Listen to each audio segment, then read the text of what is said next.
Hello, I'm ValPancakes, and joining me tonight on the stack, I have Daniel Makabe. They don't call him the wrestling genius for nothing, and he's been widely regarded as one of the best technical wrestlers in North America. Please help me welcome Daniel Makabe. Hello. Hi. Thank you for having me. Please. Yeah. No. That was a very kind intro. And I appreciate it. And it's gonna be fun for sure. Thank you. I'm glad to have you here. I'm glad that you wanted to hang out with me and talk and just get into some hopefully interesting introspective conversation. So I can talk. I have. I will warn you. So not a problem. Hard same on my side.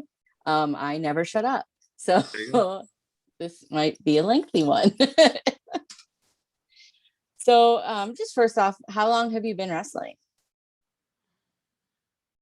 Uh, so I got trained in the summer of 2003. Um, but I haven't been wrestling for 18 years consecutively.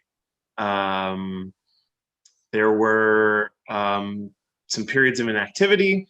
There were some periods where I was nursing some injuries, where I had other priorities. Um, it's not a secret that I came up in kind of an underground community of backyarders who now make up a good portion of the current independent wrestling climate. And that's honestly led me to a bunch of opportunities. So, of friends that I made along the way. So there was definitely periods of time where I wasn't working the pro wrestling scene here in the Northwest. Um, but consistently, I'd say I've been working pretty steadily for the last like 6 or 7 years. I've been back kind of in the swing of things. So 18 years, but not really 18 years. Fair enough. What was your first exposure to wrestling? My first time ever seeing it was my father took me to watch WrestleMania 7, which is going to date how old I am, probably, roughly at least. And we watched it on closed circuit, which, like, this was before pay-per-view was readily available, certainly up here in Canada. And I think Canada was the last market to still have closed circuit. Like, that's how the original WrestleManias were available, right? Before we had the capabilities of watching these things in our home, right? So yeah, we watched WrestleMania 7 on closed circuit at the Pacific Coliseum here in Vancouver, on the big screen, and I was instantly addicted. And shortly thereafter, I was watching. Canada was definitely mostly WWF product on television up here. There was some WCW on television, but definitely not as much. And WCW never came to Vancouver to run shows until the year 2000. They ran Vancouver once, ever in the whole history of the company. They only came to Vancouver once. So yeah, pretty quickly thereafter, I was going to WWF house shows, watching all the syndicated television, yeah, gobbling it up. So from the ripe old age of 6 or 7 years old. So Right on. So what was a young Daniel like? say that again. What was a young Daniel like? Young Daniel. Wow. Like, we're talking about young Daniel who's just been exposed to the WWF, I guess. Yeah. Um, what was I like?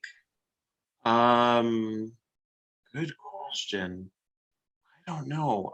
I've always liked I always liked sports. And like a real wide variety of sports. It's kind of fluctuated over the years. Like, now, obviously, I'm a huge soccer fan, as anyone who's seen me wrestle can probably guess. And I'm also a huge baseball fan. But from a young age, I played baseball, I played soccer, I was watching hockey because I was Canadian and that's just a thing we do up here. Um, And so, yeah, I was into sports. Pretty good student, I guess, in school. Really good at math, still to this day. And I've got a good memory. That's another thing that has always sort of been a thing. Always was really into like statistics and geography, and would just bother my parents endlessly on car trips. I had like an atlas that I would take in the car with me and would be studying all the various capital cities and countries of the world and whatever. So, and then yeah, I mean, pretty early on, wrestling took hold. I remember when I was very young, I took gymnastics classes on the weekend, and I took trampoline classes on the weekend, and that would cut into watching wrestling, which I didn't love because like, the classes just happened to be at the same time that it was on television. So it'd be like a race home to watch whatever wrestling was on TV after those classes. But I will thank those classes because I still move pretty well for someone who I'm not a huge individual, but I'm big for the independence, and so I still move pretty well. And I used to be quite agile when I was like in my 20s. Now not so much, but I've held on to some of that agility. So I thank my parents for putting me in gymnastics and trampoline classes at a young age, even though it cut into watching wrestling. So Well, I guess it worked out in the end then. I would say so. I would say so. So, like, who are your first favorites in wrestling, or what would you consider like your inspirations in wrestling? Those are two very different things. Because my first favorites were straight up the Ultimate Warrior and Hulk Hogan, for sure. And as you can tell, I've never really wavered from those things inspiring me in what I do in the ring now. No. Obviously, I eventually my tastes changed as we grow old. Not everyone's taste changed though. But yeah, I think it's kind of a rite of passage growing up in Western Canada that you eventually have to become a Bret Hart fan. It's just kind of logical. It comes with the territory. And he's treated as such in this country as being kind of a larger than life national hero. He's like a national celebrity.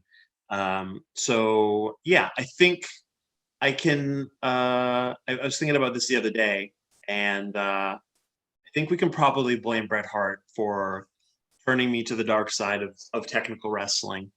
But as I grew older, I got attracted to a lot of Japanese stuff, a lot of Mexican wrestling, other, technical wrestlers. Dean Malenko was someone when I saw him on WCW, he became kind of an inspiration.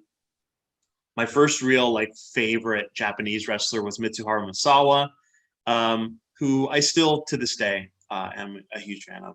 And so yeah, that's it has progressed from there to as I was training and getting into working professionally. Brian Danielson was obviously a huge influence still to this day. So, how did you decide to pursue wrestling? So I never planned on going pro. It was something where I was backyarding with some school friends, and I was the one who was really, really into it, and they were just kind of along for the ride. It was during the Attitude Era, so wrestling was at its peak popularity, and so even if they really didn't like wrestling, everyone watched it, kind of thing. But eventually they kind of fell off, and I met some new friends at going to local independent shows who were running a backyard fed on a trampoline in their backyard.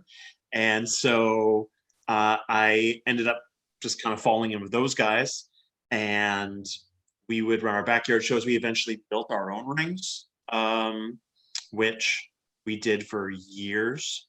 And then we started booking with one of the local wrestling schools. We would book their ring once a month to run like our pay-per-views, I guess, for lack of a better term. So we would have like our weekly shows on our homemade rings, literally in like the forest. And then once a month, we would have these big shows in the pro ring that we would book. And we did that for probably a good year. And finally, the guy who ran the school was like, I mean, I'm sure he saw dollar signs, but he's, hey, you guys aren't terrible, I guess. Have you ever considered training and, you know, doing independence or whatever? And so, yeah, that summer we, the three of us, my friends Justin and Scott. Scott is still in the business. He, you know, predominantly just works in Seattle as Big Cat Scott Henson. Justin no longer is in the business, but all three of us got trained that summer and kind of went from there. So a couple questions. First, yes. What kind of ring did you guys make? Like I've heard like I've seen like different backyards where they've done like the mattress thing. I know you mentioned a trampoline, but like how did you like construct your own ring? So we had two different versions. We did, when I first started with them, we actually just used the trampoline and we bought like fence posts and like rope and like made the posts and ropes and everything. That was more just like a cosmetic thing. It doesn't really, it's not functioning. So like the classic backyard homemade ring, which like everyone kind of goes through and figures out the best way to do it. We figured out the formula that worked for us, I guess. They typically don't have posts or ropes, right? It's just more of a base that you're having matches on, right? And so you need a lot of tires. You need plywood. You need carpet underlay, which that's typically what the padding in most pro rings is anyways, is like that kind of thick kind of carpet padding. And then you need some tarps and then some duct tape. And that's kind of the gist of it. The best ring that we ever made, I don't know where, like, I know we didn't pay for any of this. Like we maybe paid for the tarps and the wood, but the tires, we would typically go to like local, like automotive shops, just ask them for old tires that they were throwing out. And the best ring that we ever made it was 7x7 stacked too high with each quadrant of 4 stacks taped all together so they wouldn't shift and they would all kind of adhere together. So 7x7 times 2, that's 98 tires. I don't know how we picked up 98. We didn't all didn't drive. We like maybe one or two of us drove, and we somehow managed to get that many tires and build it. And we probably built, oh God, in the span of like a year and a half, maybe 2 years, we probably had to build 4 or 5 rings because the city kept taking it. So like, I don't know.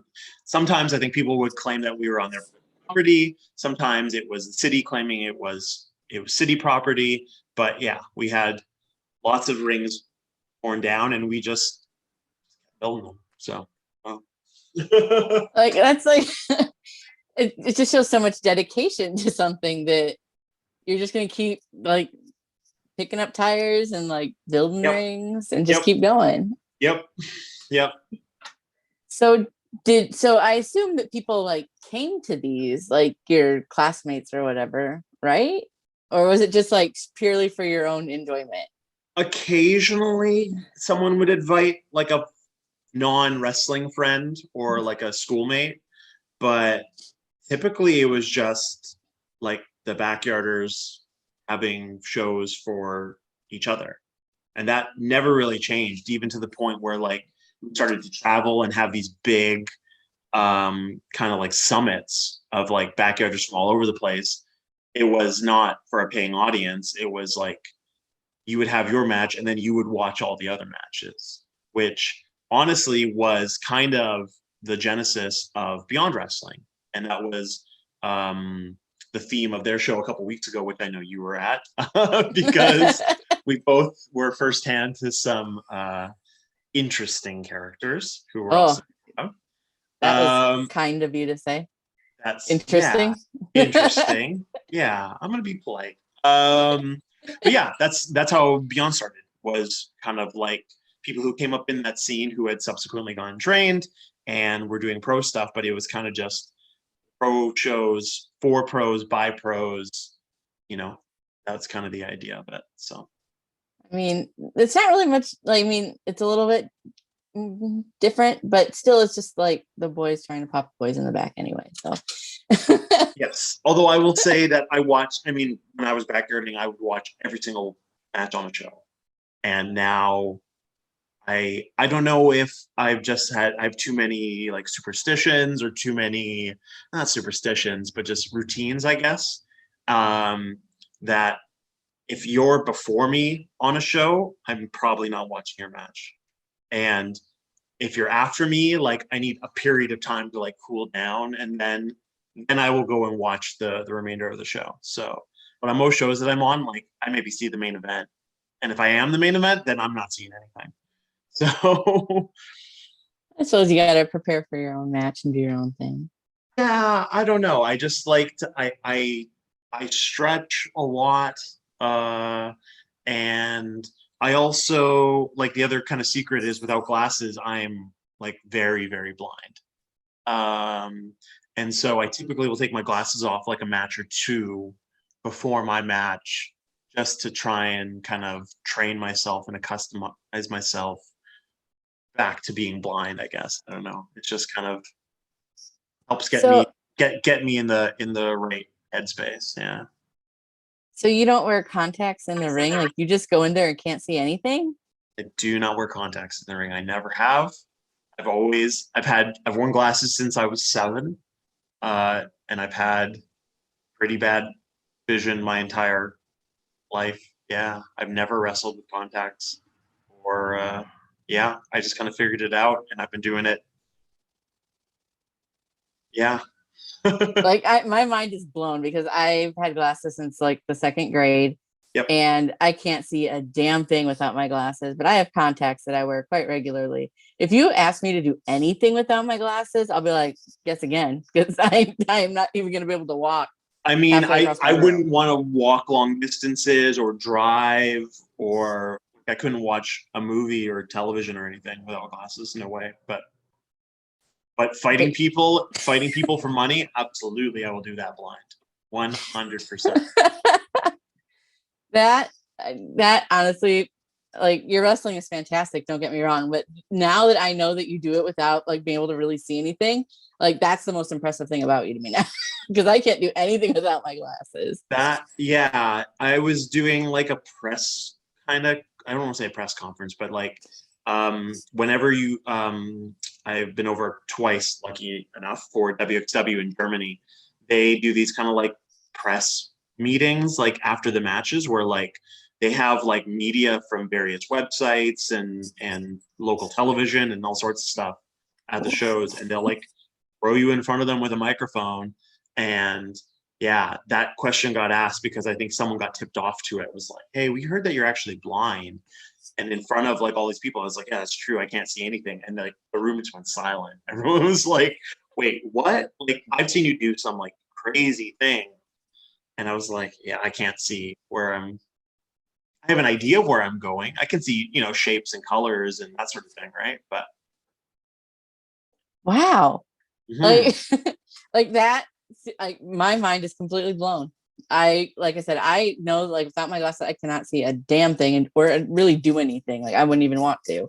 And you're just like fighting people for money and bouncing off ropes and doing all kinds of stuff. And I'm just like, I can't even like fathom that. That's so out of the realm of things that I can think of. I hope that's the headline that gets taken from this is Daniel Makabe fights people for money whilst blind. Just because I think that's a funny recurring phrase. It's not a lot of money.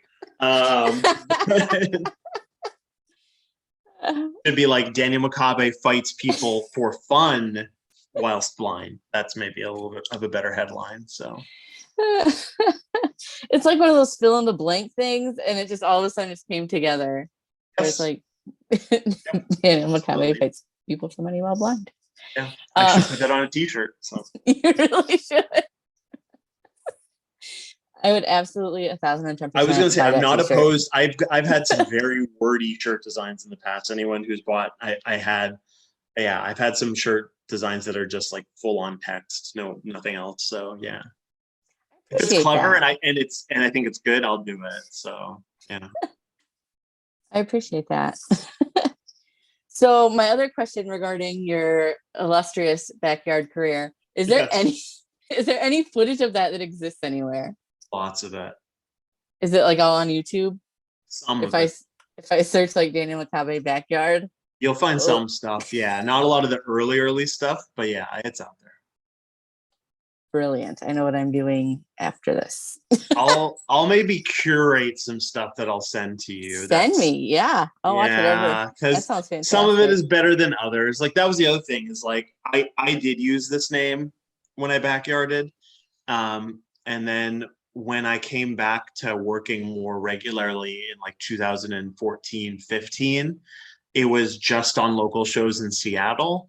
And I was like, I don't need to change my name. Who gives a shit? And then like this happened and it's like, oh, I'm getting like flown to Europe and all over the United States. And like, I'm still using my dumb backyarding name that was 100% like an inside joke that I took years and years ago. And it is based on Togi Makabe, who's a New Japan pro wrestler. That's who the name is taken from. But like, and he told me years ago, like, hey, all these cool things are going to happen to you. I would have been like, let me think of a better like name to go by for the next 18 years of my life. But here we are. So yeah, but yes, it's out there. I will personally find some above average stuff and send it to you. No, send me all of it. Send me above average. Send me like bottom of the barrel. Like even like I'm sure that even like the stuff that you think is bad will probably be better than a lot of stuff. So fair. There's a very good channel on YouTube of like our kind of community, like our backyard community. We had like a message board and a forum, like pre-Facebook and pre-social media, where a lot of people would share their media with one another. And someone who's actually a pretty prominent pro wrestler from Chicago, he put together a YouTube channel, and there's tons of it on there. So yeah, there's a lot of entertaining stuff, and I will send you some of the better stuff. Brilliant. So you were talking earlier about how you were doing the backyard stuff, and then you were booking this local promotions ring, and then that's when you decided to start training. Is that? Yeah. So like what was training like compared to your backyarding? Do you think it was easier or harder maybe? I'm not quite sure where I'm going with that. But training's harder. Backyarding, you just do whatever you want to do, basically, right? You might have someone who's like a booker, for lack of a better word, who's like, hey, here's the matches I want to be done. But typically you just kind of go out and I think I know how to do this, right? But like no one like takes backyarding serious to the point that they're like dieting or going to the gym or unless that's something that's part of their normal regimen, right? So I was lucky enough that when I started training, it was summer, and my two buddies I was training with weren't working jobs. I was working a part-time job, but we were able to train like 4 days a week, 3-4 days a week, which is definitely above average. And so, yeah, that was beneficial for sure. But like, yeah, you're doing way more cardiovascular stuff. You're doing calisthenics. You're doing all the unfun stuff that like comes with this, so that like the training's hard, so that the matches are easy in theory, right? So that you're not getting tired, and so you're not getting injured. That's the other thing. got to learn how to fall. You got to learn how to do all this stuff. One thing that people 100% will take for granted unless they've never had to do it is when you first learn how to run the ropes. Especially, there's really only two kinds of ropes you're going to encounter in a pro wrestling ring. You're either going to have like actual rope, like the WWE uses rope, but it's still like a very hard kind of elastic kind of rope, or you're going to have like steel cable, like aircraft cable, that's then typically wrapped in like garden hose, like it's like wrapped in a tubing, and then it's wrapped in tape usually, right? So both have their pros and cons. Aircraft cable typically is you'll get a better bounce off of it. So anyone who's doing like springboards or jumping off the ropes, they typically will prefer aircraft cable versus rope. Not so much, although like you see lots of guys are able to pull things off in the WWE still. They've got like tippy top ropes, obviously. But one thing that people don't account for is when you're running into those ropes, be them cable or rope or whatever, your back is not used to that initially. And so myself included, and basically everyone I've ever encountered, when you first learn to run ropes and you're just getting the repetition in of doing it over and over again, because there is a proper way to doing it. You have to hit them in a certain manner. The amount of steps that you're taking when you're running between ropes is calculated. You end up with rope-shaped bruises on your back. Like you end up with like lines across your back where the ropes hit your back, because then you're just getting the repetition of hitting it on the same spot over and over and over again. That sounds incredibly painful. It can be, yeah. Like now, I mean, I barely run ropes. That's just more my style. But like now I can run ropes all day and it's just nature, right? But I'm not going to end up bruised. It's not going to hurt, whatever. But when you're first kind of building up an immunity to it, yeah, it sucks. So what was your first bump like in like a real wrestling ring versus like compared to like your yard ring? Backyard rings are typically they have a better spring to them, and they like, even though I said like, I know some people who have built backyard rings with mattresses or whatever. Obviously a mattress is nicer than a pro ring, right? But even with the like wood and carpet underlay, you get so much more spring from tires than you do from most pro wrestling rings. And that's the other thing, the big thing is, oh, pro wrestling rings, they're spring loaded, right? I've been in maybe 2 spring loaded rings in my entire life. Like the majority of pro wrestling rings are not spring loaded. And so, yeah, depending on the ring you're in, some are a lot nicer than others. Some are a lot firmer than others. Yeah, I mean, there's a lot of being mindful and just getting over it. You got to be careful to not back of your head, so you got to be tucking your chin. You got to be mindful of spreading yourself out as big as possible to increase your surface area, so that you're kind of taking the brunt of everything across your entire body. So it's just like a lot of little things that are being drilled into your head, and you're sort of, okay, do this, do this, do this, do this. Okay, now I just have to do it. And sometimes it's easier said than done. So I don't remember having like too much difficulty getting over it. I think just because I had watched a lot of wrestling, I had done a lot of backyarding at that point, it was just sort of, it kind of came to me like relatively easy. Which isn't to say like I haven't been sore and I haven't had back issues and I haven't, all that stuff. But just kind of, I think I had the nice kind of precursor that made a natural progression. So Yeah, most of the rings that I've seen have been like boards on metal with like maybe like you were talking about, like a little bit of carpet padding, and then like the canvas. That's typically all they are. Yeah. And anybody that ever is like, oh, they're padded, they have spring, I'm like, you're out of your mind. Not any ring that I have ever seen. No. So, what would you say has been your greatest achievement in wrestling? And that can be like a title or a specific match or opponent, or just something that you've done that you would consider like your greatest achievement thus far.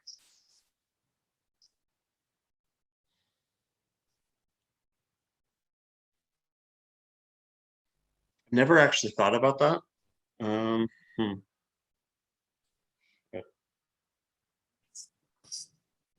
Hmm. I don't know. There's obviously been big matches. There's been big accomplishments. Huh.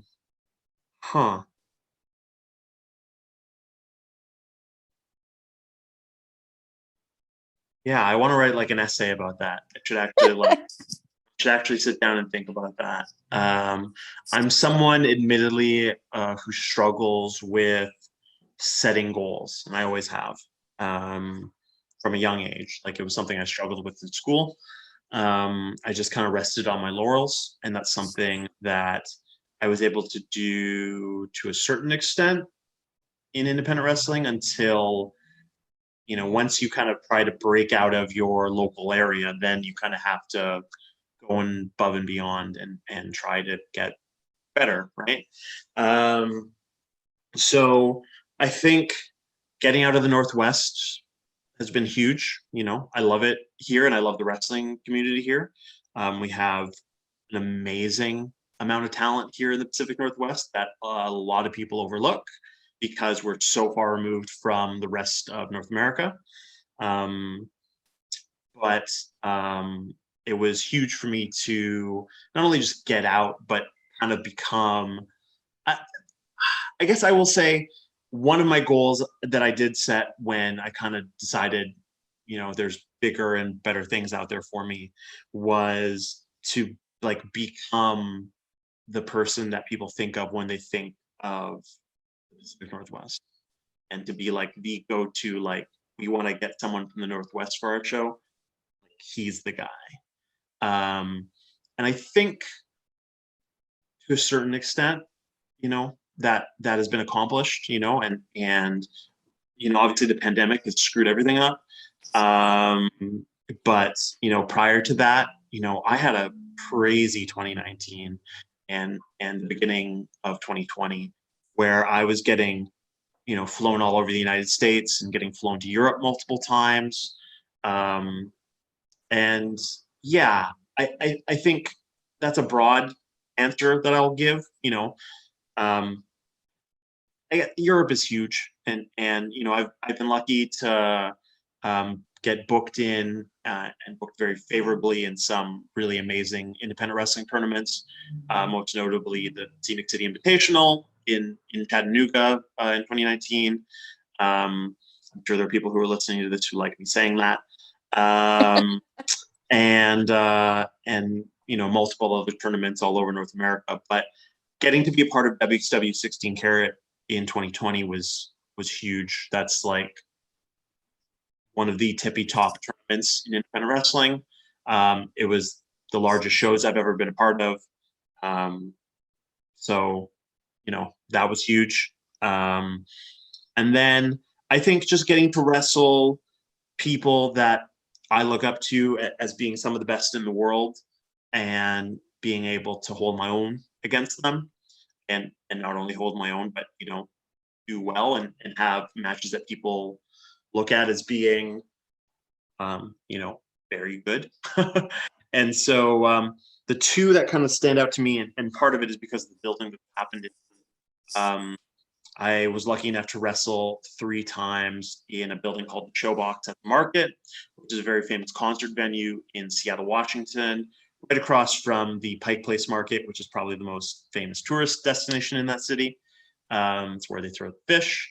And yeah, I was lucky to be on 3 shows in that building, and 2 of those matches were against Jonathan Gresham and Timothy Thatcher, both of which in front of big houses, some of the biggest houses I've ever worked in front of, and getting to do the kind of matches that I love and have always dreamt of doing against people that I consider to be the best in the world, and have them be kind of looked upon as some of the best matches of the style the last few years or ever, or whatever people want to say. So yeah. Anyways, that was a bunch of answers I gave you for one answer. I can't really narrow it down to one. Get back to me at some point, and I'll come up with a more definitive answer. You're fine. That was open to interpretation. And Yes. achievements are different for different people depending on, what you're looking to accomplish or whatever. Yes. So that worked for me. Good. So what if it didn't, and you were like, not a good enough answer? I'm gonna try hijack again. this interview until you give me a better one. Try again. That'd be No. quite the tactic that I would not see coming from you whatsoever. So thank you for not going down that route.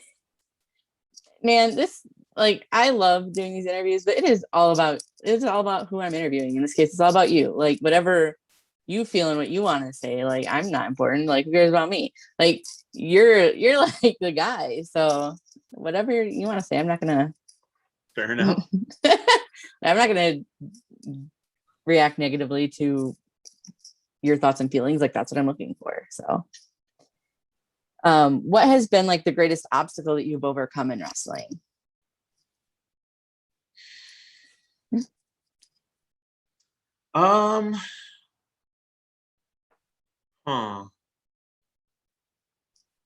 Yeah, again, a couple different answers I'm thinking of. One I kind of already went over, which is geography.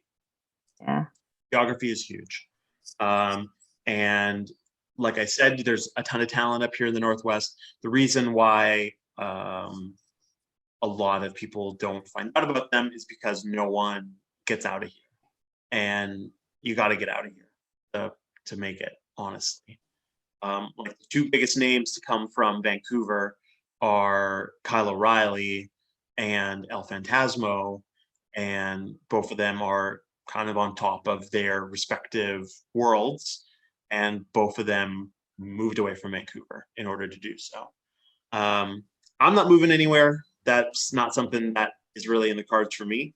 But I was able to get some chances, take some chances on myself. You kind of have to bet on yourself, and so I was able to kind of put myself out there and put myself in front of new audiences, like at WrestleMania weekend in New Jersey 2 years ago. I worked for, some more high profile independents outside of the area. I worked for Freelance. I worked for Black Label Pro. I worked for Southern Underground Pro. Those places were willing to take a chance on me. And so I was lucky in that, but I had to kind of take a chance on myself as well. Right. So that's a big one for sure. I also broke my foot once. That was awful. Don't do that. I broke my foot in a match in 2016 in Seattle, and it was very painful and a real struggle dealing with insurance because I'm not an American. And yeah, so that was easily the biggest hassle I've ever dealt with in wrestling, for sure. Fair enough. I kind of understand the geography thing. I'm from Omaha, Nebraska, and once you get like west past Chicago, it's like a black hole. Yeah. Like it really is. And until you hit the West Coast. So I see like the guys here struggle with that a little bit to like get out and go places. I would think that would be maybe even more of a struggle than it is here. So like you don't hear about anyone in kind of that Nebraska, Oklahoma, Kansas, Utah, the Dakotas, that kind of middle part of the country, right? Whereas, I'm very lucky that we have a really healthy scene here in the Northwest between Vancouver, Seattle, and Portland. Those are three major metropolitan areas that I can work regularly. Between those three cities, like Vancouver to Portland's about a 5 to 6 hour drive. It's not too bad. But if you were to keep going south from there, the next major kind of area is like San Francisco, Oakland, Bay Area. And that's like an additional like 10, 12 hours from Portland down to there. Likewise, if I want to go east, the states, has some big spread out areas. Canada is way worse because the next major city east of Vancouver is Calgary, which doesn't have as big of a wrestling community as you would think, considering the history in that city with wrestling. But there's still a scene. But it's also an 11 to 12 hour drive from Vancouver. And so it's not easy. Yeah. I wouldn't want to drive 11 or 12 hours. The best I can do is about 6 to 8. So, Yeah, which is why, I've never really done too much pushing, trying to get booked in Alberta, in Calgary or Edmonton. It's something I'd like to do eventually, just because I love this country and I want to wrestle in more parts of this country. And outside of Vancouver, I wrestled in Toronto once, and that's it. I've never wrestled in Alberta. I've never wrestled in Quebec. Both of those provinces have pretty decent scenes. There is wrestling in other parts of the country. It's definitely not as big. But yeah, I would love to wrestle in more parts of my own country because that seems logical. I don't know. fair enough. Yeah. So, what are your future plans and dreams, and what keeps you motivated, either in wrestling or outside of wrestling, or both? Oh, yeah. The future is a funny one. The current climate has definitely put things on hold or pushed things back. Being on the other side of the border has really negatively affected whatever future plans I had, for sure. Funny enough, I had like a huge weekend booked for Tampa last year for WrestleMania, like some huge matches. And then I had a handful of local stuff still on the docket for like springtime, like April until the first weekend of May. And then I was actually going to take 3 months off because I had some nagging injuries. I had a back issue. I always have knee issues. My knee has been bothering me since I was 18 years old. And so I was going to take basically the entirety of the spring off and come back for SCI last year, which like a natural kind of jumping back on point. And then COVID happened, and I figured, well, this is actually good because I was going to take all this time off. Now everyone has to take all this time off. I'm not losing any ground, because that's kind of the unfair reality of independent wrestling is it's what have you done for me lately, right? It's who's the shiny new toy, who has a couple good matches, and then it's all of a sudden, oh, everyone wants to book this guy, right? Which is fair. I kind of fell into the same situation in 2019, but I figured, okay, well, we're all kind of remaining on an even playing ground while I take this time off to heal. But obviously, this is stretched on longer than I would have liked.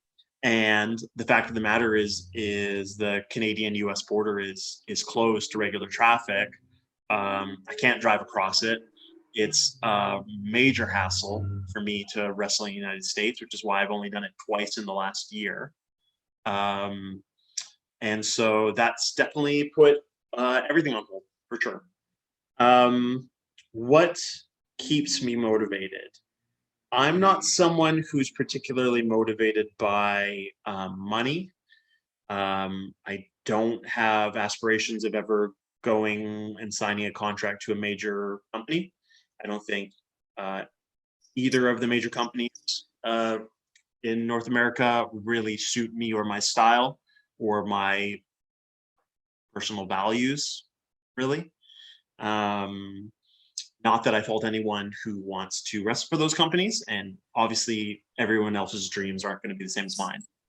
I am someone who is motivated first and foremost artistically, and by the fact of the matter is that there's so many talented independent wrestlers, people that I consider my peers, people that I look up to in some instances, who I still haven't wrestled yet.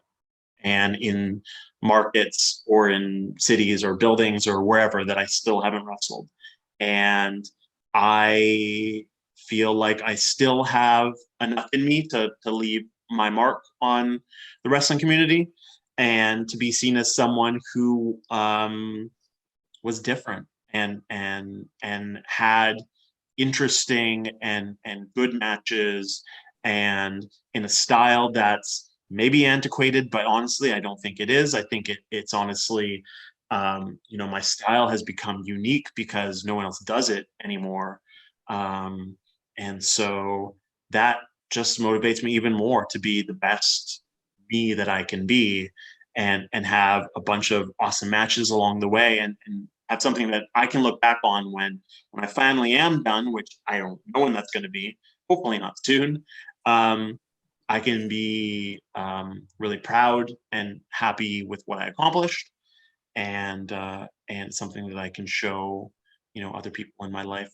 Uh, this was something that was important to me. I did it well.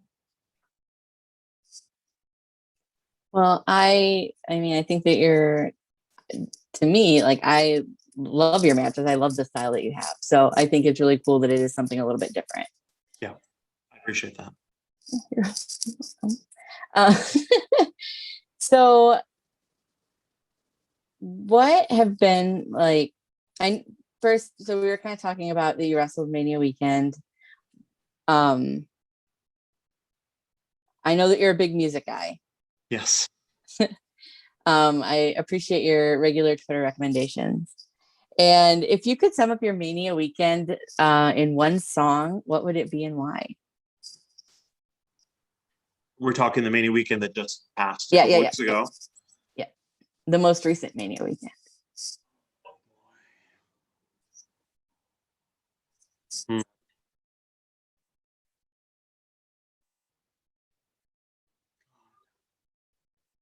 That's a very clever question that I don't have a clever answer for.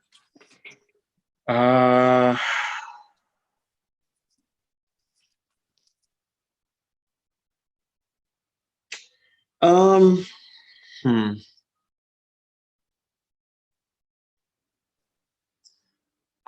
I can't think of a specific answer. I will say that it would be something that has I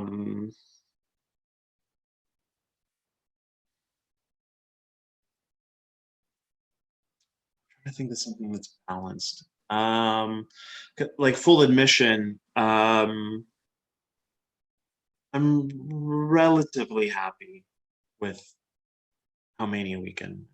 I'm not over the moon. Um, there's definitely some like an element of bittersweet um, tone to it. I don't think that I did my best. I don't think that circumstances were particularly how I would have loved them to be, obviously.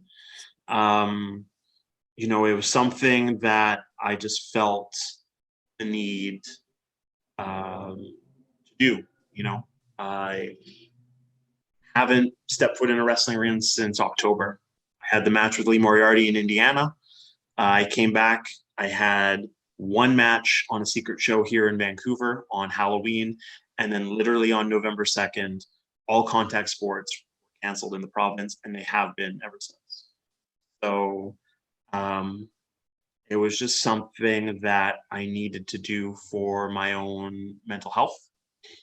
And I just kind of had to just force it. It wasn't an ideal situation. I didn't really want to travel to Florida, if I'm being honest. But I just felt like it's something that I needed to do for myself. And it was either gonna, be a home run smash success, or be, I was gonna end up sick and dead in Florida, or it was gonna end up somewhere in the middle. And it kind of ended up somewhere in the middle. So the first kind of answer that came to me was the song, which I don't even really like this song that much, but is "Bittersweet Symphony" by the Verve, which was like a huge friggin' hit in like the late '90s that you could not escape, even here. I mean, they were a Britpop band, but so that is kind of the first initial thought that came to my mind, and that's kind of the logic behind it. So Huh. That that is like one of my favorite, like if I'm in a bar and I want to hijack like their touch tunes, that is usually my first go-to that's because it's kind of palatable for everyone. that's Allows me not to feel bad. out the room. I mean, there was a period of time. There's a really funny John Mulaney bit about hijacking a jukebox and playing "What's New, Pussycat" by Tom Jones over and over again. So if you haven't heard that bit, I do suggest looking it up. It's very funny. And I've definitely, when I first heard that bit with my friends, tried to reenact it. But most modern jukeboxes won't let you repeat the same song over and over and over again. Like they'll cancel all this everything after the first one.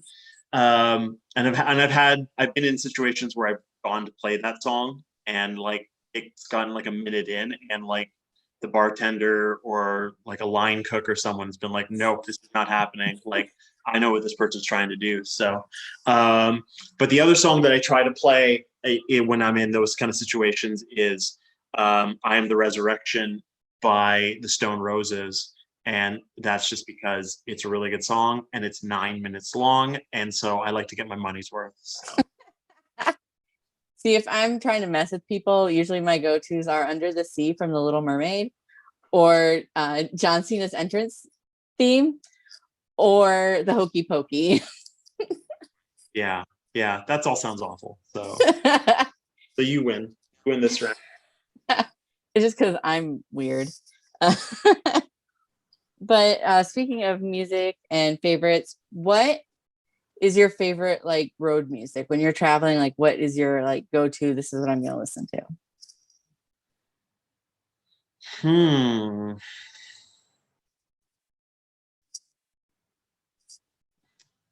I listen to a lot of podcasts when I'm driving, typically. Um, but that can only do you so far, right? What is my favorite?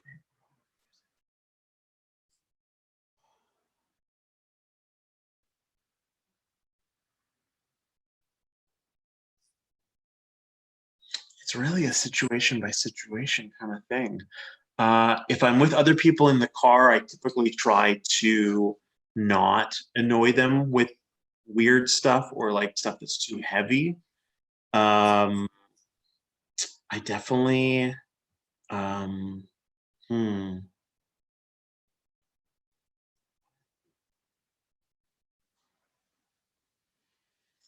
nothing's jumping out at me. Oh, that's annoying. Music guy is supposed to have all these music answers on the top of my head. I'm failing. Yeah. A lot of the times, honestly, like, and this is like as corny gets, but this is something that I do typically when I'm traveling somewhere. Um, and it quite often colors, I don't know if people pick up on it, but when I'm doing my like daily recommendations on Twitter as far as songs go, if I'm going to be somewhere for wrestling or otherwise, typically the recommendations are based on bands from that city or state or country or whatever. Or if I'm wrestling someone from a particular area and they're from out of town, it'll be a band, um, you know, from where they're from. So I did nothing but Florida stuff for 2 weeks ago or whatever. Sometimes it's easier said than done. Like I run out of German bands from Germany pretty easily. It's a lot of like power metal when I go to Germany because that's all the stuff that I know from there, or a lot of like 70s krautrock I know. Sometimes, if I'm driving to Portland, I just feel like listening to like some bands from the Northwest, bands from Portland, like the Decemberists or Modest Mouse aren't originally from Portland, but that's where they're based out of now. So stuff like that, or so I don't know. It's kind of a situation by situation. Sorry. You're what podcast do you usually listen to? Oh, too many. Let me see. What do I listen to? I mean, there's some wrestling ones that I listen to. What do I listen to wrestling wise? I've been on the show multiple times, but Between the Sheets is probably my favorite wrestling podcast. That's every Monday, and it's like 5 hours every Monday. So when I'm, under normal circumstances and I have a normal work week, it gets stretched out over a couple days because I can't listen to music at my desk, unfortunately. I do have a boring desk job. What else do I listen to? Tuesday, I listen to a podcast called Axe to Grind, which is all about like hardcore and like punk rock music. Wednesdays, there is a movie podcast that I listen to that I was actually about halfway through listening to today's episode. That's called So It's Come to This, a movie podcast. My friend Eric runs that. He also writes for an amazing wrestling blog called Segunda Caída. Thursdays, I regularly listen to a podcast called Doughboys, which is two comedians who reviewed chain restaurants, and it's very funny. And I subscribe to their Patreon as well, so I get like bonus episodes for that. And then I'm sure there's something I'm missing. I've been on a couple podcasts this week, and they're ones that I listen to semi-regularly. Friends of mine called Quentin and Timothy, they've got a show called QNTR. I was on their show this past week talking about WrestleMania weekend stuff. And then Struggles, who is the play-by-play announcer for ICW No Holds Barred. He's got a really good interview podcast called Spotlight Series that I was on the other day. And there's probably other stuff that I'm forgetting about. Oh, Song Exploder is an amazing music podcast that is now a Netflix series as well. But it's like every other week, and it's like 20 minutes. It's like an easy listen, and it's someone explaining like how a song is made. And it's interesting for me as someone who plays music and is a musician, also because of how foreign certain people's songwriting process is. Like how pop music is written is so foreign to me. It's like bizarre. Like they're going over like, oh, I met with my 6 producers, and it's like, okay, like that seems excessive, but cool. You're worth a lot of money and I'm not. So, but I think that's just a really interesting, and it's a super easy lesson. So there's probably others that I forgot, but that's the majority of them. I think I've listened to different episodes of the Song Exploder before, but I've only recently been getting into podcasts because my work is boring. Yes. I don't have a long commute, and I'm not able to listen to them at work. So sometimes, like, there was a period of time where I was working as a courier, and I was literally just like on foot walking around downtown Vancouver delivering packages all day. And so I was just like trying to find new things to listen to because I just had headphones in 8 hours a day as I was walking around the city delivering packages. But now, unfortunately, I have to be a little more attentive to computers and phones and stuff. So Yeah, I'm lucky at my job. I can mostly just zone out with some whatever I want to listen to, which is great because then people don't talk to me, which is fine. that sounds ideal, but yeah, not always the case for me, unfortunately. Usually people interrupt me and I was like, like scared and confused. Uh, so, um, traveling, like, what are your like go-to like road snacks? Oh, depends if I'm trying to be good or not. Um, yeah, there's like before a match or like after a wrestling weekend for sure. Um, I like want to if hear I, it all. I'm a snack girl, so yeah, and so like, if I'm trying to be good or if it's like it's Friday and I'm driving and I still got shots like the rest of the weekend, like trying to not drink calories. I'm trying to not have anything that's too fatty. Um, but if it's, I mean, full admission, like my go-to, um, and not so much now, um, but like after wrestling meal is Taco Bell for sure, because they've got a ton of options for vegans and vegetarians, which I'm a vegetarian. They're open late and it's pretty cost effective as well, which is nice. Um, but Taco Bell in this country sucks. It is not the same, and it's not nearly as good. So I refuse to eat it here.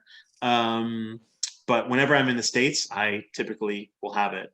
Like most wrestling weekends, I'm probably having Taco Bell at least once. Um, and then if like a wrestling weekend's over and it's like the ride back from like a shot and it's like, hey, you did well, you deserve a treat.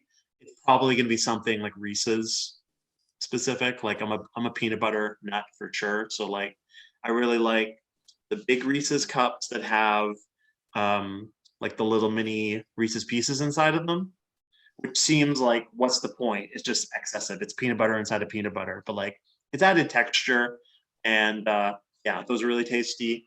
Um, I drink I'm a bit of a coffee snob.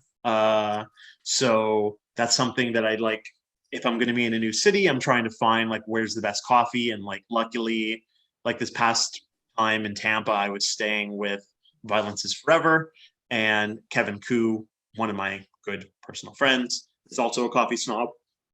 So we did the research and found like the best coffee places in Tampa and dragged the rest of our Airbnb mates with us, like, hey, this is where we're going. Do you want something from there? Like, if not, too bad. This is where we're going. So yeah, always some kind of coffee.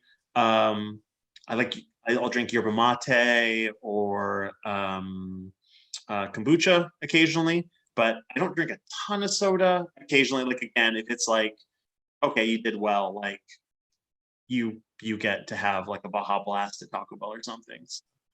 But fair. I like that you're just like, no, we're going to this specific coffee place. 100%. And And I like, I've been in cities where I've been staying with people and I'm like, hey, can you bring me to get like coffee, like where are your local places? And they're like, we can go to Starbucks. And I was like, no, that is not an acceptable answer. Like in a pinch, sure, but in an airport, okay. But yeah, no. If it's by choice, we're going like somewhere local and somewhere good. So fair enough. What is your favorite city to wrestle in? um yeah, this isn't fair. It's Seattle, like hands down, slam dunk. Like Nashville is probably runner up, number two. Um, but yeah, it's Seattle. Like without, yeah, it's not even fair. I mean, I owe everything to that city. And getting to regularly work in front of amazing fans and for multiple companies. But yeah, it's a home away from home. Honestly, I've wrestled more in Seattle than I have in Vancouver, like way more in Seattle than I have in Vancouver. Um, I think the fans are better there, being honest. Like, there are some great fans in Vancouver, don't get me wrong, but I just, yeah, it's my home and the people have really accepted me and my style there, more than almost anywhere. So Seattle in a landslide. Nashville, I also love. And admittedly, it's working in the basement east for SUP. in East Nashville. For those fans, like that's an amazing crowd as well. And then I will say, this is in a city, it's a country, but England has really kind of taken to me as well. And I think it's just because the style that I work is a little bit more in line with what they're used to.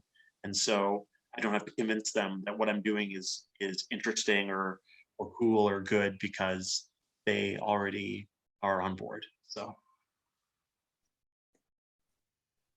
So, what has been some of your favorite opponents or matches over the many oh, years? so many.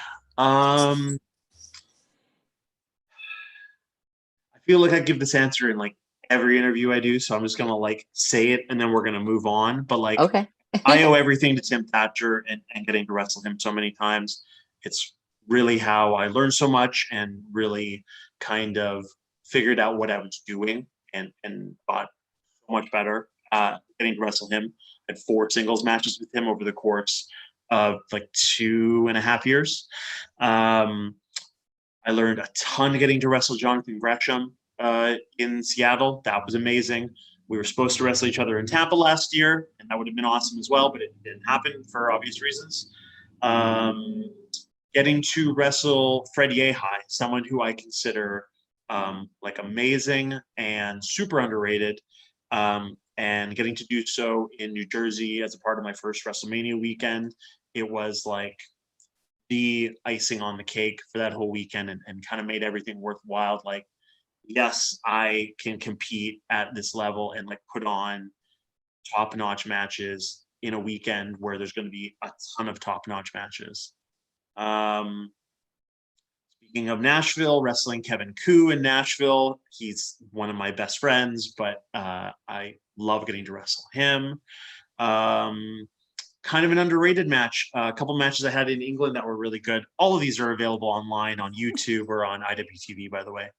A couple matches I had in England that were really good. One was against someone named Carlos Romo, who is from Spain. We wrestled each other in Sheffield, England. That was my first match ever in England and was really, really well received. And then also I wrestled a British gentleman named Jordan Breaks, and we wrestled at Riptide Wrestling, and that was one of my favorite matches that I've ever had for like a company that was amazing. And then I guess just I know you said favorite opponent. I'm just keep on rattling them off. I Two said that I would or be, opponents. You're two fine. I would be remiss if I did not mention, and we can end on this, but 2 absolute legends of wrestling who if you had told like 20-year-old me that I would get to wrestle these gentlemen, I would call you a liar. One is Negro Navarro, who is an amazing luchador, maestro, mat worker from Mexico, who's in his 60s, has been wrestling since the 70s. I got to wrestle him in Seattle in the summer of 2018, and that was an amazing match. And I'm currently in the process of politicking to get a rematch with him in Mexico. If you follow me on Twitter, you saw me doing that this morning.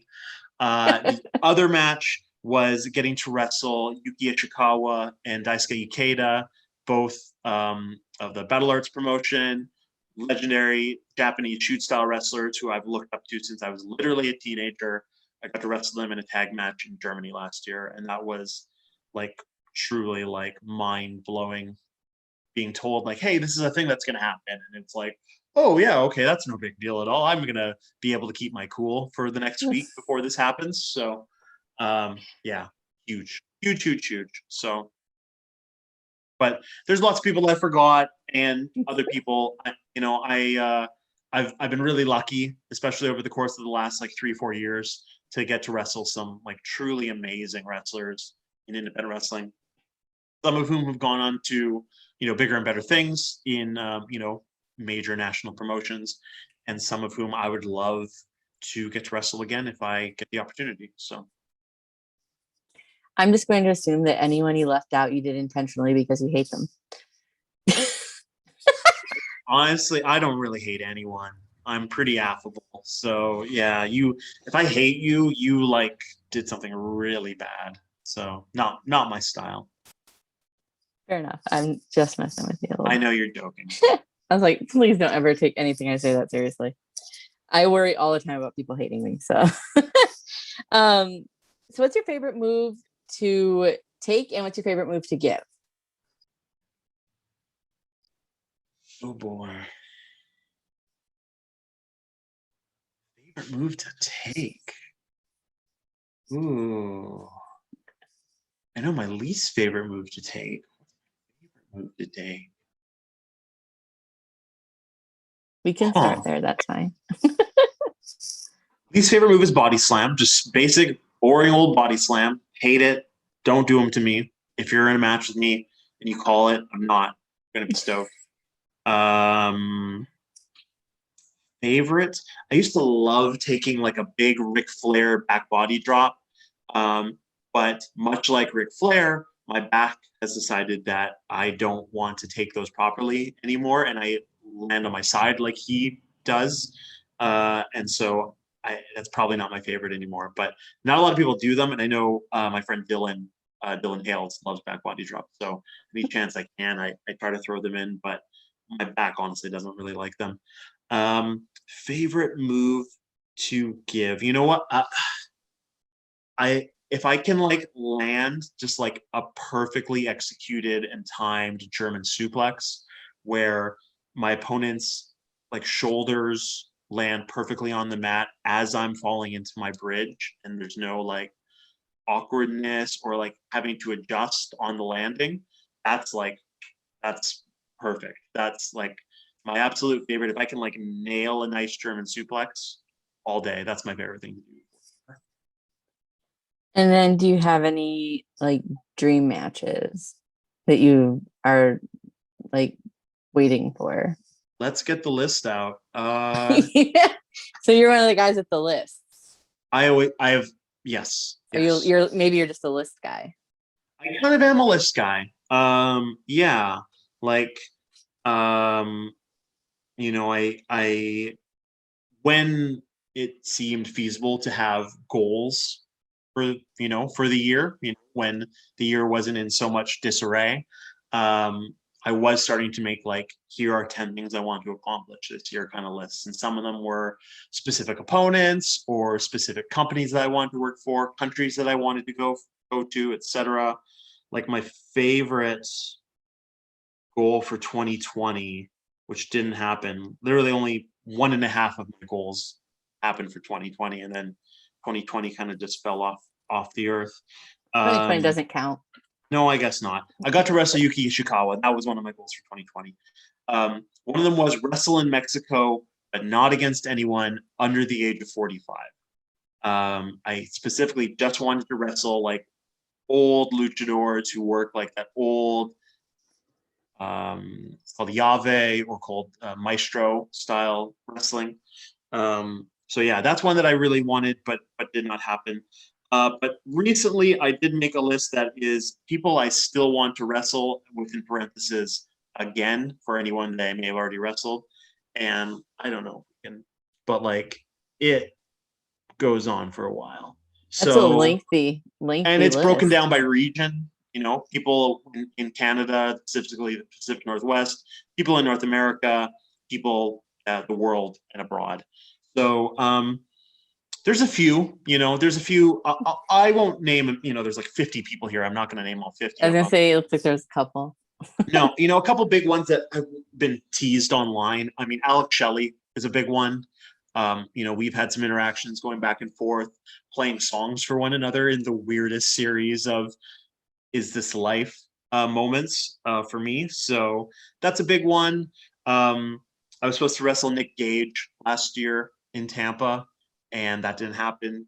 And that's one that I think is just so off the beaten path that like no one would expect.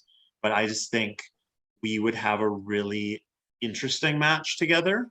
Um, Chris Hero is a huge one, a big influence, obviously. He also goes by the moniker Wrestling Genius. I did not steal it from him if you think that I did. It was two ships passing in the night, I assure you. But he's someone that I think I could learn a lot from and have a really interesting and good match with.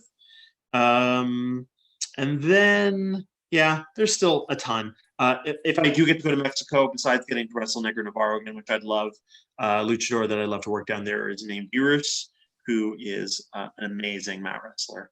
And that's something that I would love to be able to do. But there's like 50 other people on there that I still have to wrestle, so I'm not quitting anytime soon. Well, yeah, you and Nick Gage would be interesting, is a real good word for that. I would be terrified, but I mean, when it initially that's why I'm not a wrestler. So it got announced for Tampa last year, and I got so many messages of like, well, it's been nice knowing you. And I mean, full admission, I was the one who reached out to the promoter and said, I think this would be an interesting match. I think this would sell tickets. I think it would be different from anything else on the whole spectrum of Mania weekend cards, when there's a lot of repetition and a lot of samey, you see the same people wrestling on shows 5 or 6 times. This is a match that people would be like, what? Did I read that correctly? Like, I need to see this. And I think we just have an interesting match. So. I really hope that manifests at some point. And I hope that you survive. I'll be fine. I'll be fine. So, independent wrestler, travel a lot. You have to have like at least one like really good road story. Either something like absolutely insane that happened or something really funny. Like everyone has like at least one really good road story. So you can, like, if you need to protect people's names by calling them whatever you want to, by all means. I'm not going to have you out anybody, but I know that you have to have at least one good road story. Yeah, I'm sure I do, but I'm trying to think.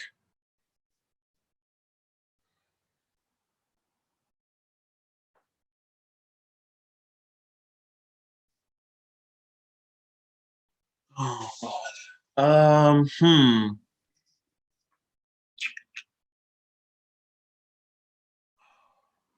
Trying to think.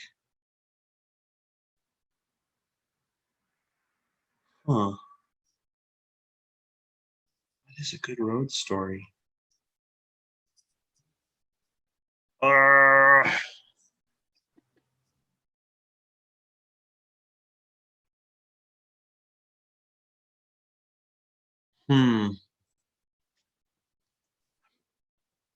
Sorry. You're fine. Full admission, I don't know. I'm trying to Or look. even any good like travel stories. You said you were overseas, like anything Oh, I mean, wacky about like well, about going this from isn't the a nice States story, and but North it might America to be. overseas.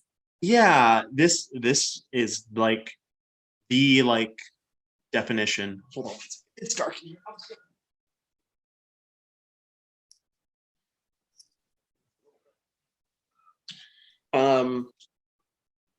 Yeah, this is the definition of like North American who does not speak the language, ending up in over his head. So the first time that I went to Germany was for WXW. They were having like a big tag team weekend, but I was booked for some like smaller shows to go with it. So they had a show called Inner Circle that I was on, and then they had a show that was like an Ambition shoot style tournament, which I've done multiple for them at this point. And so that was Thursday night and Sunday afternoon. In the meantime, I got booked for Riptide in Brighton in England. So I left Vancouver Wednesday afternoon. I landed in Germany Thursday morning. I had to do an interview for them for their website Thursday afternoon, wrestled Thursday night. Friday morning, I flew to England, then had to take a train down to where I was wrestled in England Friday night, and then Saturday afternoon. Saturday night, I had to fly back to Germany because I had the show Sunday afternoon for them. So I land in, WXW's main shows are run in a city called Oberhausen, and it's about a 20-minute drive or train ride from Dusseldorf, which is the main city. It's where the airport is. And so I was flying into Dusseldorf, and previously I had been picked up by WXW. However, they informed me that the person who was picking me up was needed at the show. He was actually booked on the show. And so they're like, hey, can you figure out the train and take the train to Oberhausen from Dusseldorf? Sure, no problem. They sent me like a list of directions on these are the trains to take, and here's how to do this and that, and whatever. And so I booked my ticket, and I got on the train, and it was like maybe 10:30 at night when I got on the train. And I was told, oh, it's only like a 20-minute train ride. And I kept waiting for the stop to come up. I kept waiting for the stop to come up. I'm looking at maps, and the maps don't make any sense to me. Which train am I on? And no one speaks English. And it wasn't until I'd been on the train for like an hour and was approaching a final stop that I realized that I'd gotten on the right train, going in the wrong direction. And then I was at like the end of the line, and it was like 11:30 at night, and there was no one there, and no one spoke English, and like nothing was open, like no McDonald's or anything. So I couldn't even like the Wi-Fi where I was. And luckily for me, there was another train going back the direction that I needed it to go, but I didn't end up getting to Oberhausen until like 1:30 or 2 in the morning.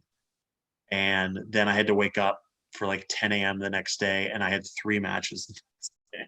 Oh, So that yeah, sounds that was brutal. That was brutal. that sounds terrifying. I like I'm from a really small town in a really small place, and public transportation is like a mystery to me. Yeah. Trying to figure it out is just like scary. It's just such a stupid thing to say, but no, that's fair. Like, admittedly, like Vancouver has a really amazing public transportation system, and so I didn't have a driver's license until I was 23 because I was taking the train and the bus everywhere because it's so readily available. Like I'm an 8-minute walk from a train station. I can be in downtown Vancouver in like 20 minutes on the train. So, um, but yeah, so part of me was maybe being a little cocky and also being a little sheepish about asking people if they spoke English, but it didn't seem like anyone spoke English. And yeah, so I screwed up. The long and the short of it is I screwed up. So, but thankfully I wasn't stranded, and thankfully I was able to get to my destination, and that was that. So yeah. so I know with things the way that they are at present, do you have any like upcoming shows at this point, or not really? No, nothing. There are things that are on the table that will fingers crossed happen, but nothing that's booked, nothing that I can advertise, nothing that I'm confident will actually happen. Yeah, it all depends on the border opening again, and traveling between countries being more feasible, because right now it's not. So yeah, unfortunately, when that happens, I will be taking full advantage of it, I assure you. But yeah, for the time being, nothing, unfortunately. So outside of wrestling, what are some of your other hobbies? I know that, like I said, I know you're a big music guy and that you are in like you're a musician, but other than that, and if you want to extrapolate, that would be great. That's a big one, is playing music.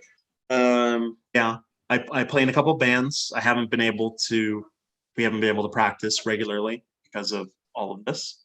But I still play quite a bit at home. And then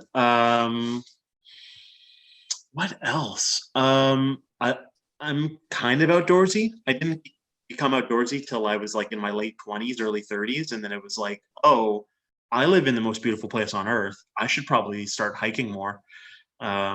So I do love to hike in the summer. I like to go swimming in the summer. I don't really play a ton of sports otherwise. I used to play baseball for like 9 or 10 years. And honestly, what kind of killed that was me getting busy with pro wrestling because my baseball games were on the weekend and my bookings just kept getting more and more and more that I was missing so many games. Um, so I had to put an end to that, unfortunately. Um, what else? Um, I love going to the movies. Like I'm a bit of a I used to be more of a movie buff than I am now, but like there's like a local independent one screen theater here in Vancouver called the Rio, which was open for a period of time last summer, but has subsequently been closed down again because of regulations here in British Columbia. But I just like to go see old movies, classic movies, cult movies. That's a big one for me too. So yeah. Otherwise, I don't know. I work. I go to the gym. I listen to music and podcasts, and yeah, that's about it. I drink. My weekends are usually drinking fancy coffee and going record shopping. Yeah, I'm a record collector too. So What are some of your favorite records that you have? oh god. Um, I will say I'll make this easy on myself. Like I don't know, like I've got some stuff that's worth some money, but nothing that's like hugely valuable.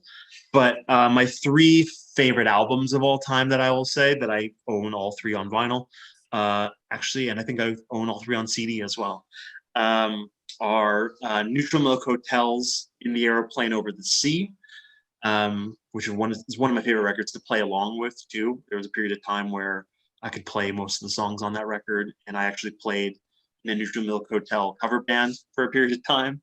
Um, a band called Slint, who released a record called Spiderland, um, that actually just had its 30th anniversary. Um, Hugely influential record on me, both as a fan of independent music and also as a musician myself. And anyone who saw my most recent promo building up the match versus Eric Royal, I was playing a Slint song off that record. Um, and then like I guess it's kind of a cliche answer, but the first Weezer record, self-titled Weezer record, the Blue Album, um, for me, my money is still like the most amazing, just like rock power pop songs ever written. So catchy, hooky riffs. The guitar tone's amazing. You know, relatable lyrics. I don't know. That's a band that I've loved. I mean, they've got such a huge catalog nowadays that like most of it's not good, but they still have some of my favorite records of all time. And yeah, so that's one that I go to all the time for sure. So, what are you said that you're a big movie guy? Like, what are some of your favorite movies? Oh, geez. Favorite movies. I used to always say that my favorite movie was Rushmore, which is a Wes Anderson movie starring Jason Schwartzman and Bill Murray. I still love that movie, but upon re-watching it recently, like I don't know. I mean, I guess like the point of the movie is that everyone's a horrible person, and so you're supposed to feel a certain way about them. But I was really feeling a certain way about them at one point. Um, there's a movie called The Decline of Western Civilization Part Two, which is a documentary about the '80s hair metal scene in on the Sunset Strip in Los Angeles. That is the most unintentional, hilarious comedy ever made. It's directed by a woman named Penelope Spheris, who made the whole trilogy of Decline of Western Civilization films she made are very good.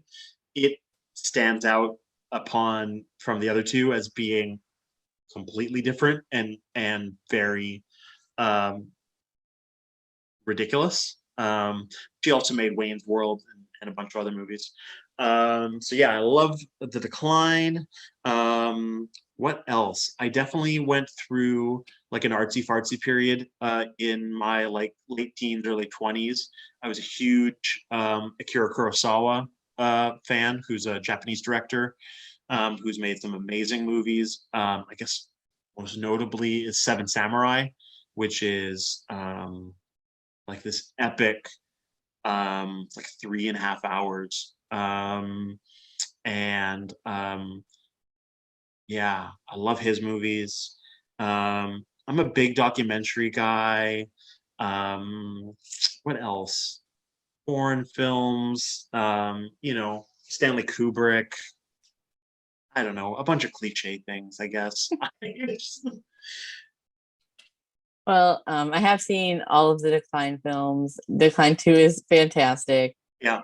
Like what sticks in my mind always is like Paul Stanley just laying on the bed, like talking. Like it's normal. The funniest part about that, which is like, it's really sad and it's kind of mean spirited, but so like a lot of the set pieces in that film were like set up, as most documentaries are. Like documentarians kind of want to like skew things to like fit a narrative, right? And so Penelope Spheris, I guess, showed up for that shoot with Paul Stanley with some models like in tow to be a part of the shoot with him, right? Because it's, if anyone hasn't seen it, it's Paul Stanley filmed from overhead on this giant bed with like satin sheets and these like 3 or 4 like lingerie models like adorning him, right? Penelope Spheris apparently showed up for the shoot with the models, and Paul Stanley said, I can get better looking girls. And so like he like called up like Playboy models that he knew that he thought were more fitting of the scene because it was going to be put to film for the rest of our lives. And so those are the girls that are actually in the movie there with him. But yes, that scene's ridiculous. Obviously, Ozzy making breakfast is ridiculous. Some of the bands, like I can't get. There's a band that some of the bands who were in that movie went on to be like pretty big. Like Megadeth is in that band in that movie. Who else had like Faster Pussycat, Cinderella, like all hair bands that were had their day in the sun. But there's a band in that movie called Odin who never became anything really at all.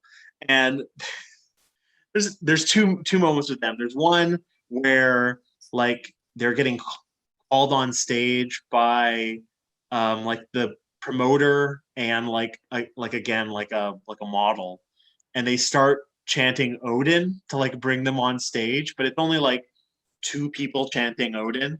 And so it's like the saddest chant you've ever heard at an independent wrestling show, and like 2 people don't want to give up on a chant and everyone's looking at them like, this isn't working. This person is not over to the level that you want them to be.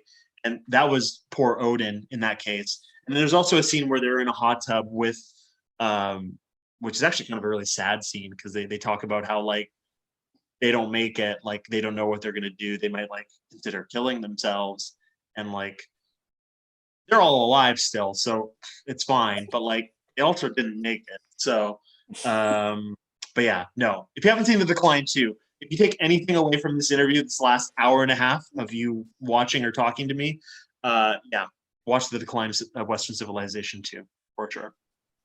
I think they're all on Amazon. They're all on Amazon Prime now. So after this, go check that out. Yep. You won't be disappointed, even if you don't really like music or bands. There's just, even at face value, they are just kind of hilarious and also a little bit sad. Yes. The guy from, I think it was Wasp, that was in the pool. Yeah. And you're just like, oh. With his mom. Yeah. Yeah. Yeah, for sure. So just kind of gonna start wrapping up here because it's been almost 2 hours. So I apologize for taking so much of your time.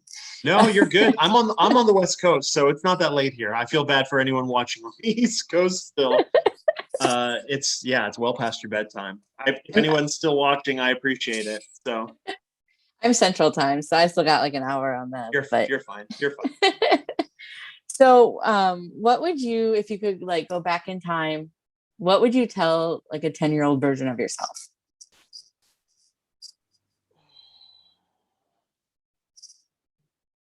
Oh God. Hmm. I mean, there's probably some like more important things that I could say, or more uplifting things that I could say. Like I'm human just like everyone, and I had, you know, it during my teenage years, and the whole. It's kind of a cliche, but it does get better. you know, there's a lot of cool shit that we, all get to do once we kind of become adults and realize that all the petty crap that bogs us down as teenagers is really not a thing. Um, but probably tell myself that. I feel like everyone would tell themselves that. I don't know. I guess I'd tell myself to stick to my passions and follow them. I admittedly I started playing guitar at a pretty young age and gave up on it when I was like 15 because like any teenager, it wasn't coming easy to me. I had to practice. Like who wants to do that? Um, I picked it up again in my 20s, and it's been one of the most kind of rewarding and stimulating things creatively in my life. I've met some amazing people through music. I've got to see and do some really cool stuff. I played some cool festivals. One of the coolest things I've ever done in my life was a 2-week tour of Cuba with one of my bands, which I never, would have gotten to do if I had not, stuck with it. And same thing with wrestling. Like there was lots of periods of time where I just kind of fell off, and admittedly I never expected any of this to happen. So some of the coolest things I've gotten to do, some of the most amazing people that I've met, places that I've seen, people that I love have come from this. And so even when things are hard, you got to stick with them sometimes. Now, a 2-week tour of Cuba? Yes. I'm sorry, wait. You can't just like gloss over that with me. I'm how does that even occur? A bit of a long story. I have tweeted about it. I have spoken about it on other podcasts, not that I'm saying listen to other podcasts, but a friend of mine from up here in the Northwest, his name is Ethan HD. He's an amazing wrestler from Tacoma, Washington, and he has a really good podcast called Going Home Early, which is focused specifically on traveling and wrestlers traveling. That's what the whole premise of the podcast is. So I do tell the entire story on my episode of his show from a couple months ago, but just to kind of give you give me like the short and condensed version, a broad understanding of it. 9 of us from up here in Vancouver, we traveled to Cuba for 2 weeks.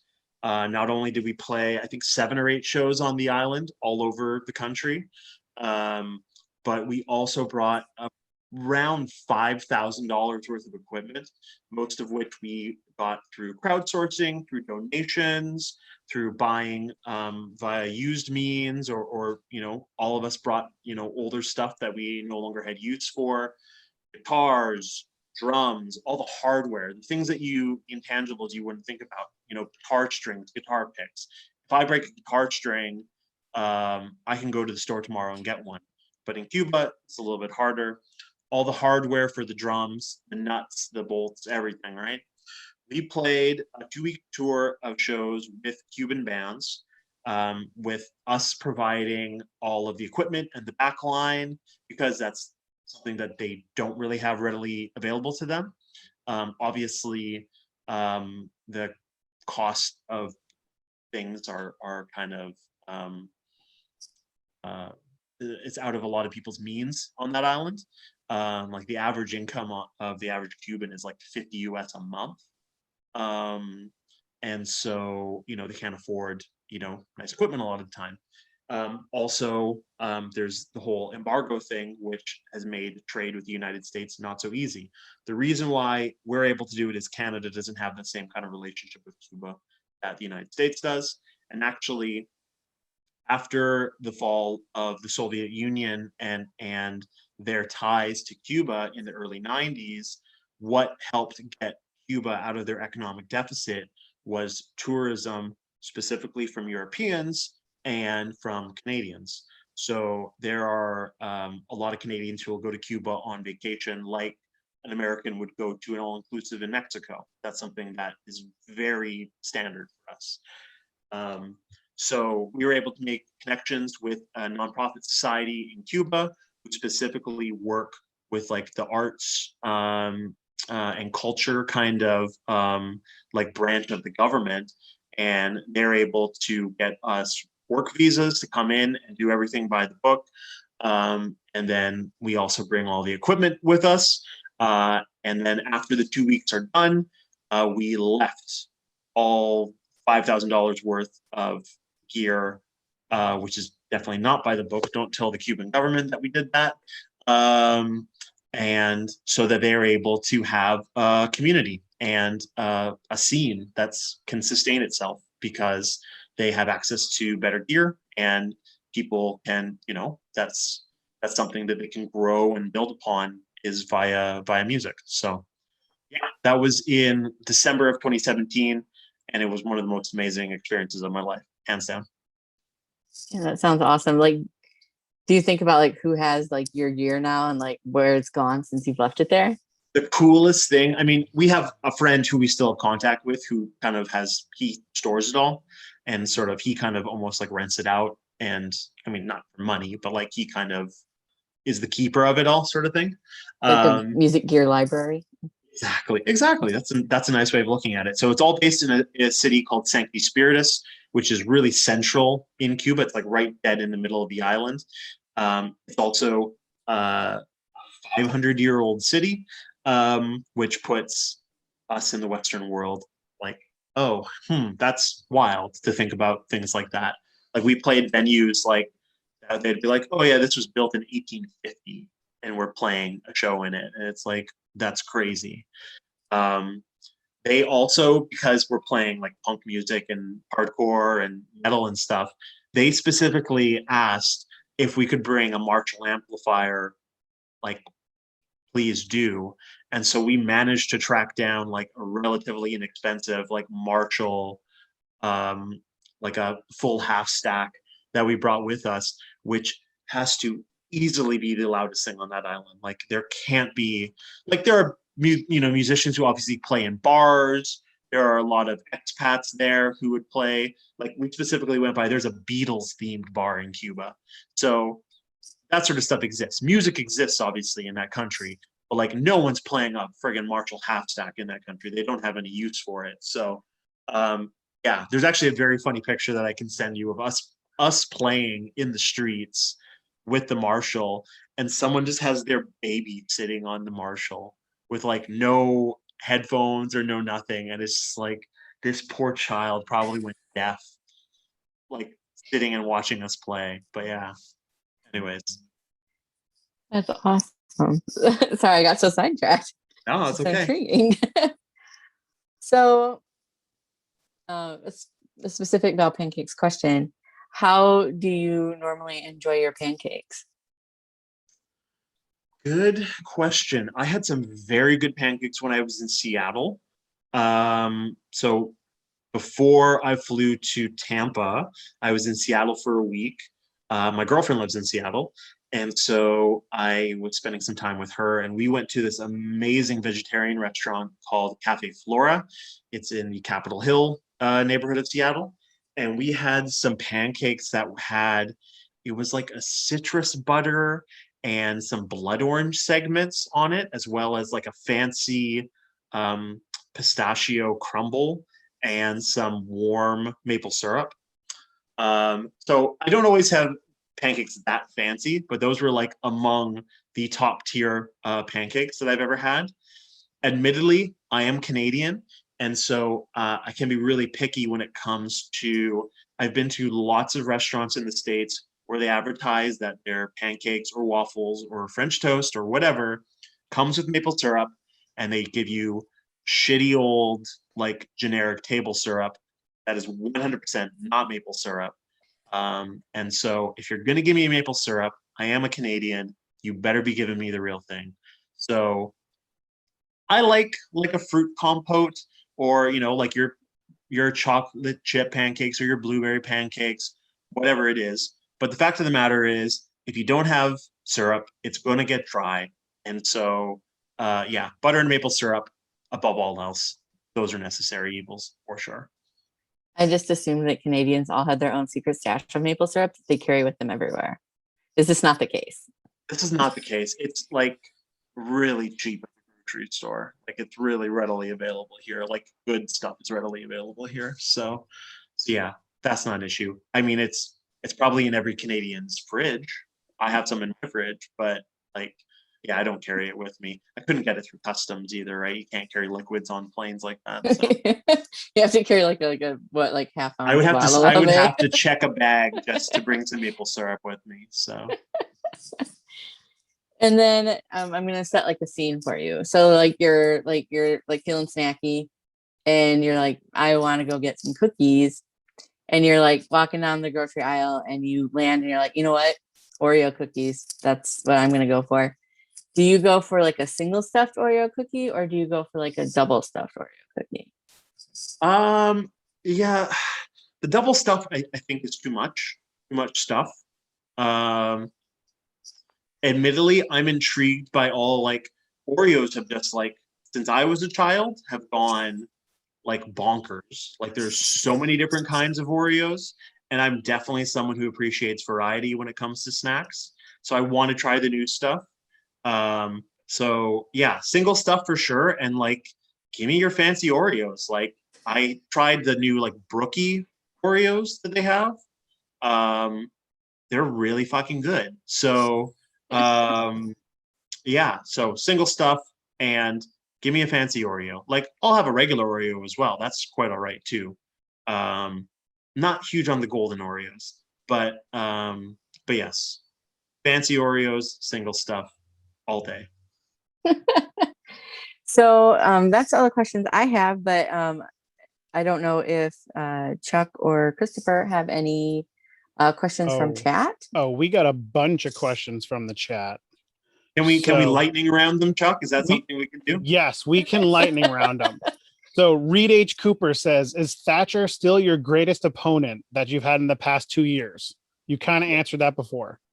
Has to be. He's someone I could work with every single day and like not have to think about it. We're just we think very similarly, and like full admission, we've had matches before where we didn't say a single word to one another when we were in the ring together. We literally just went out there and did it. So yes, 100%. That's awesome. I have a question. Yes. You had a couple of matches in Mania Week. What was your favorite one to be a part of? From this past Mania Week. This past Mania Week, yep. Without a question. I mean, all three of them were good. You know, Jaden Newman is a nice up and coming wrestler out of the Chattanooga area. I was happy to work with him. That 8-man tag was very cool. Getting to work with so many like amazing independent wrestlers from when I was watching and kind of coming up, like a lot of ex-Chikara guys. That was amazing. But without a doubt, it's the Eric Royal match. It was supposed to happen twice before, both in New Jersey in 2019 for Mania, and then 2020 Tampa. Full admission, if the Eric Royal match isn't on the table, I don't even bother to go to Tampa this past April. Like, when that was brought to my attention by Action and Sup that, hey, we want to make this match finally happen, that's when I seriously look at how much of a pain in the ass it was for me to get to Tampa. But I made it a reality because that match was on the table. So nice. And all three matches were awesome. Thank you. Yes. No problem. Vic Sage has a gear question. Is there a wrestler's gear that you admire or envy out there? Oh, I mean, this is maybe a little close to home because I already admitted that he's a friend of mine, but like I really like Kevin Ku's gear. He has like his colors and his patterns. It's very simple and basic. Like mine is just kind of tights and kick pads and knee pads. But actually, sometimes he doesn't wear knee pads because he's a lunatic. Um, but yeah, like him and Dom for their match against Finjuice this past Mania weekend, they got some brand new like kind of teal and black matching gear that I thought looked really spot on. So yeah, I like their stuff for sure. Nice. Another gear question from Reed. Have you considered not wearing a soccer shirt and maybe a singlet?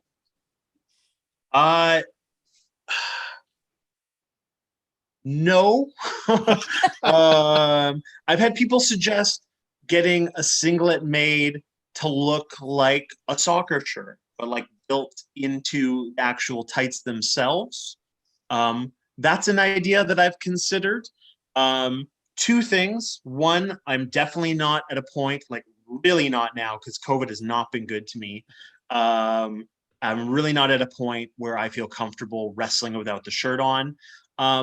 But two, I'm the only person who wrestles in a soccer shirt, and that sets me apart. And I don't plan on changing that. So Definitely. Okay, I got two questions from the CEO of Action Wrestling, Matt Griffin. He wants to know, what is your current Tetris record?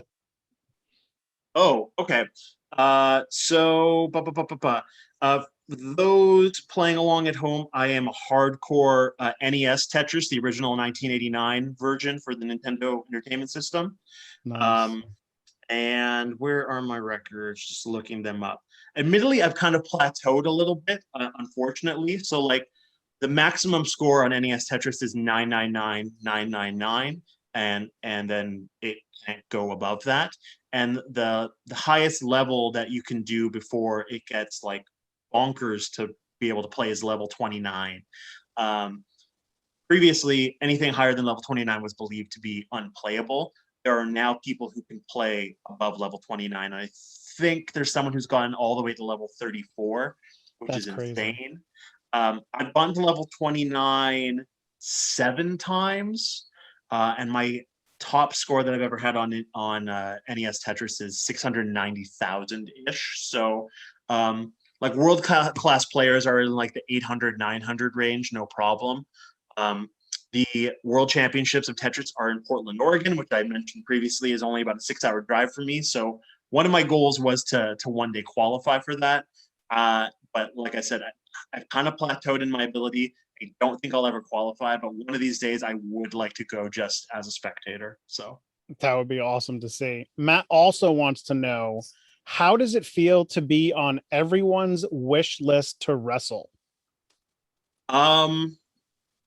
That's actually really humbling. That's like super humbling. Like, I mean, you guys all saw, I've got a huge wish list of people that I'd like to wrestle, but the fact that there's so many, I mean, there's a lot of peers, you know, a lot of people who have similar levels of experience or slightly less experience than me, who, you know, will name drop me as someone they want to wrestle.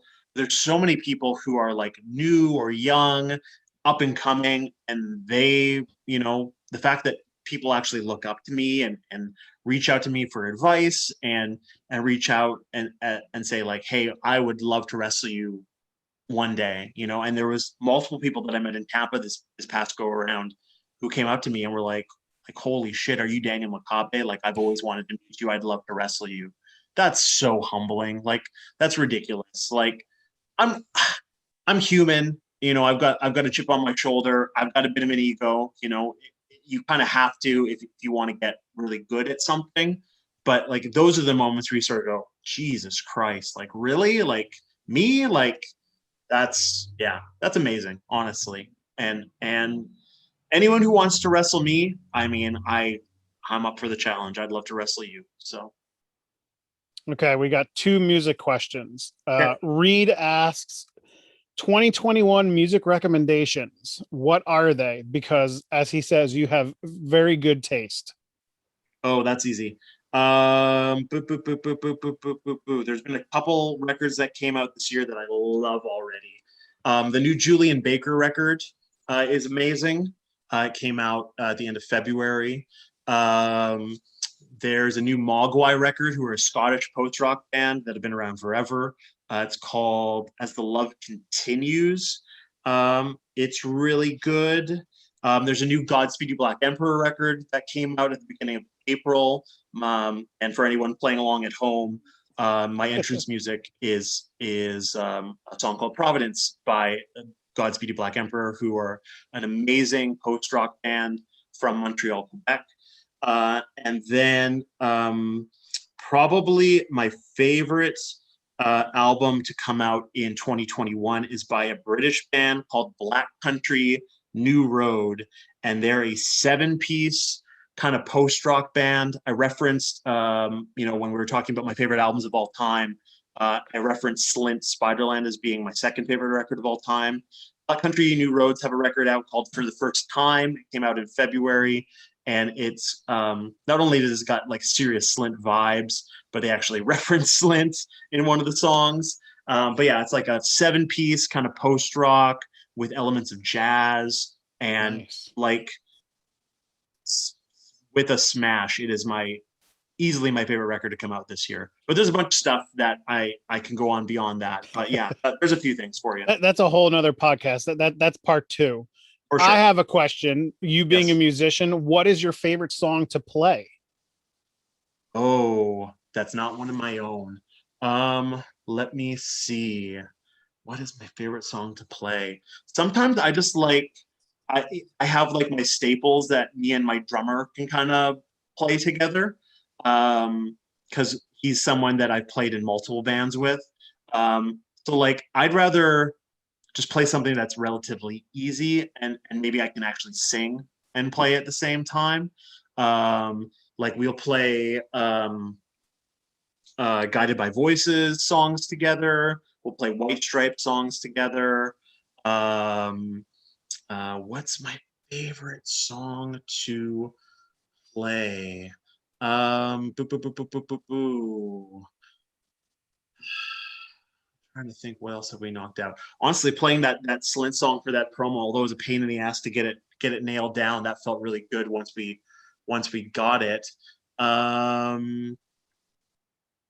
Yeah, I don't know. I like playing stuff that's loud and fast too. Like when the other thing, when we went on that Cuban tour in 2017, in addition to my own band playing, like there were members of all the individual bands who did.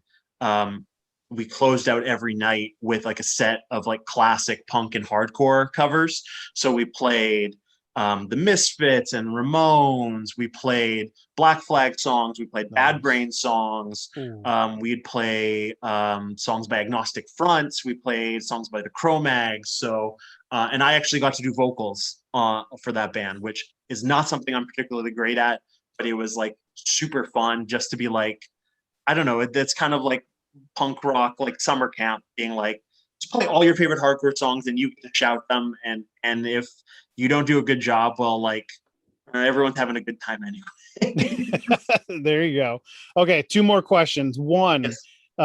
You talked about your love for coffee. Do you have another favorite beverage other than coffee? Oh,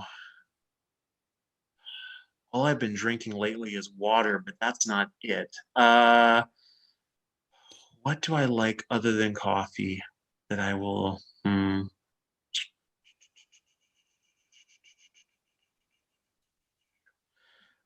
You know what? I don't have it very often because I try not to drink like liquid sugar, but just like on a hot day, like I don't drink like alcohol, but on a hot day, like a really nice cold like vanilla Coke Oh, is just like it hits the spot. You know what I'm saying? I gotcha. I hear you on that one. Hmm. Last question is, of course, from me, being a hockey fan, you being from Canada. You mentioned hockey a little bit earlier. Did you have a favorite team? Did you follow anybody growing up? And are you interested in seeing the new Seattle Kraken when they start playing? I was more of a hockey fan as a kid than I am now, admittedly. like I was the right age when the Canucks made their Stanley Cup run in '94. They lost to the New York Rangers that year. Damn the Rangers. We hate them on this And podcast. we had a riot, and then we lost again in 2011 to the Boston Bruins, and we had a riot. So Vancouver does not have a good history of being good losers whatsoever. Admittedly, Vancouver sports fans kind of suck. So yeah, growing up, like I was a Canucks fan.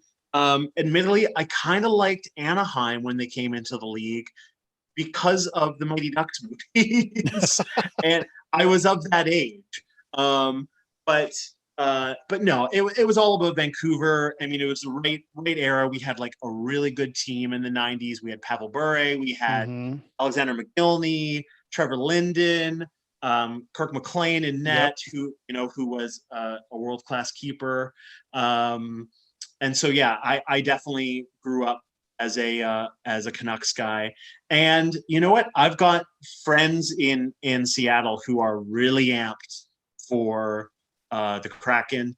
And like I said, my girlfriend's in Seattle, so I fully expect us to go to a Kraken game for sure.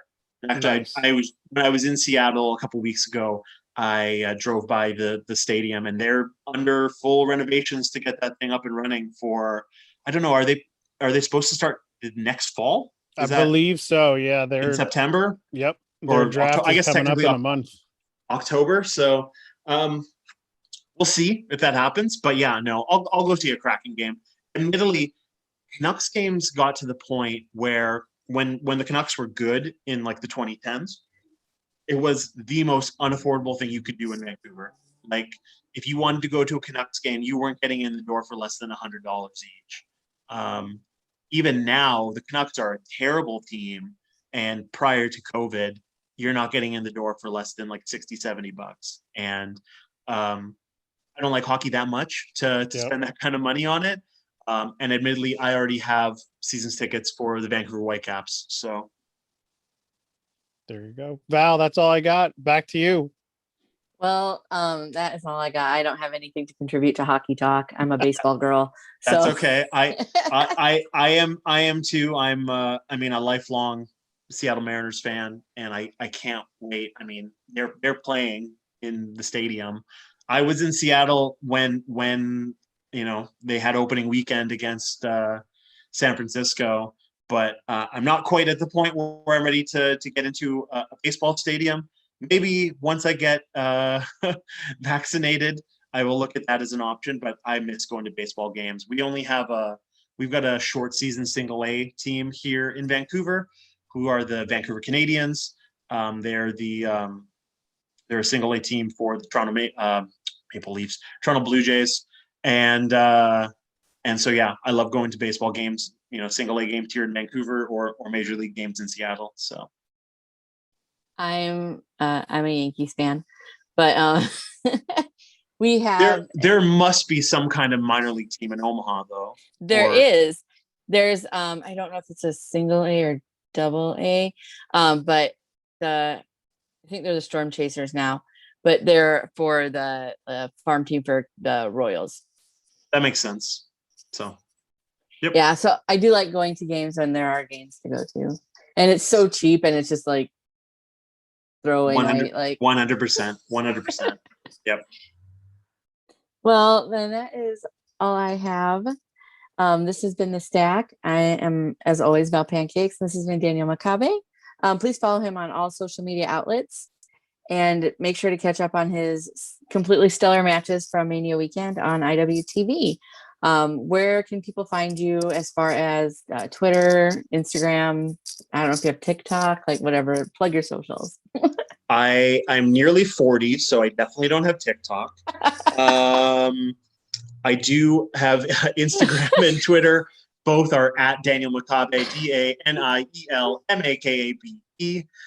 Follow me there. That's where you're going to find out about the next time that I'm wrestling, or if I'm going to plug anything I've done cool in the past. Most of my matches you can find on YouTube or IWTV. I've wrestled quite a bit for WXW, so they've got a really stellar streaming service, WXW Now, you can find some matches on. I'm even on the WWE Network, or I was until they blew that thing up, which is wild. But and yeah, follow me on social media. I post daily music recommendations, so that's a good spot to keep up if you're in a rut or you need something new to listen to, or maybe just a reminder of something you haven't listened to in a while. And yeah, other than that, yeah, that's the best way to keep up with me. I genuinely appreciate you guys asking me to be a part of this, and this was a lot of fun. And like I said, sorry that I just talked for the last 2 hours, but there you go. Well, thank you so much for taking time out of your day to spend it with me. I certainly appreciate you being on tonight, and thank you all for joining us. I hope everyone has a delightful evening. Thank you.